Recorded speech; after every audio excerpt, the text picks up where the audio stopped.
Asubuhi tumepata habari kwamba shule ya Kura imechomeka. So wakati tulipata huu ujumbe, tuliambia mheshimiwa wetu ambaye ako shughuli za serikali huko Nairobi, mambo ya parliament. So tukamwelezea vile janga limetokea Kura, akatutuma hapa tukuje tuangalie ni watoto wangapi ama vile shule imeharibiwa. So tukamwelezea.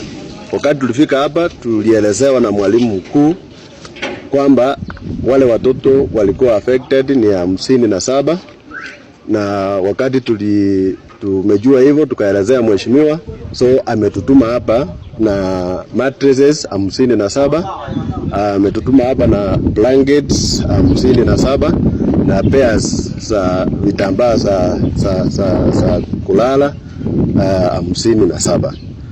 So kwa sababu hao watoto hawataenda nyumbani, ndio sababu mheshimiwa amesema leo wapate mahali pa kulala. Sisi kama ofisi ya CDF ama ofisi ya mjumbe wetu Steve Mogaka, tunataka kueleza hao wanafunzi wetu wakuwe na nidhamu na nidhamu shule, kwa sababu inaonekana katika mashule yote Kenya mzima na Nyamira County na especially hii constituency yetu, ile inasababisha ni nidhamu ya wanafunzi. Mimi nataka kuambia walimu, principals waatilie maanani mambo ya nidhamu shuleni.